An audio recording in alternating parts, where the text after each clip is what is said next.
Sir, all India police मीटचं उद्घाटन झालं. एक ऐतिहासिक क्षण आहे महाराष्ट्र पोलिसांसाठी. 69व्या ऑल इंडिया पोलीस ड्युटी मीटचं आयोजन करण्याची संधी यावर्षी महाराष्ट्राला मिळाली आणि नागपूरमध्ये ही मीट या ठिकाणी आयोजित झाली आहे. यामध्ये वेगवेगळ्या प्रकारच्या स्पर्धा देखील होत असतात आणि विशेषतः डॉग स्क्वॅड असेल किंवा विविध प्रकारच्या टेक्नॉलॉजीज असतील, यामध्ये जे काही प्रयोग झालेले आहेत त्या संदर्भात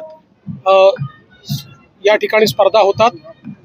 मला अतिशय आनंद आहे, कारण याचा इतिहास असा आहे की पहिली जी अशा प्रकारची मीट झाली होती, ऑल इंडिया मीट, तीही नागपूरलाच झाली होती. नागपूरपासूनच याची सुरुवात झाली होती. जवळपास 29 राज्यातनं आणि केंद्रशासित प्रदेशातनं 1300 पोलीस अधिकारी या ठिकाणी, कर्मचारी आणि अधिकारी आले आहेत, पोलीस आले आहेत. त्यामुळे अत्यंत मोठं आयोजन आहे. आज उद्घाटन झालेलं आहे. 3 तारखेला याचं समापन होईल. सर, हे सांगा, फ्युल शॉर्टेज संदर्भात मध्ये ज्या पद्धतीने अफवा येत होत्या, आता आपण जर पाहिलं पेट्रोल पंपावरती नॉर्मल स्थिती झालेली आहे. तुमचं आव्हान काय की अशाच पद्धतीने स्थितीच्या कोणी अफवा पसरवू नये? निश्चितपणे कोणी अफवा पसरवू नये. ज्यावेळी लोकांनी रांगा लावल्या होत्या त्याही वेळी आम्ही सांगत होतो की आपण रांगा लावू नका, पुरेसा साठा आपल्याकडे आहे. पण तरी काही लोक अफवा पसरवत होते. आता अफवा पसरवणाऱ्यांवरही आम्ही कारवाई सुरू केलेली आहे.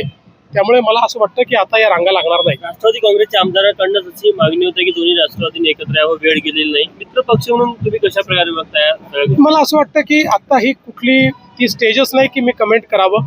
त्यांचा आपापसात ते कोणी काय बोललं असेल तर मला असं वाटतं, शेवटी कसं आहे की समजा सुनेत्राताई पवारांचं काही मत असेल, वरिष्ठ नेत्यांचं काही मत असेल तर ते आमच्याशी चर्चा करतील. आता प्रत्येक गोष्टीवर आम्ही प्रतिक्रिया दिली पाहिजे असं काही त्याचं कारण नाही. 5 राज्यों के चुनाव में से कहाँ आप प्रचार के लिए जाएंगे? जहाँ पार्टी भेजेंगे वहाँ जाऊंगा. अभी तो मुझे आसाम और केरला में जाने का काय, वहाँ जाऊंगा. दुपारी चाकणकर यांना समज बजावण्यात आलेला आहे. खऱ्याच प्रकरणाचं काय स्टेटस आहे? मला आता त्या संदर्भातली कुठलीही माहिती नाही. याचं कारण जी काही चौकशी चालते ही निष्पक्ष चालते. त्याचं काही रोजच्या रोज आम्ही ब्रीफिंग घेत नसतो. ज्यावेळेस आवश्यकता असते त्यावेळेसच नीड टू नो बेसिसवर याचं ब्रीफिंग केलं जातं.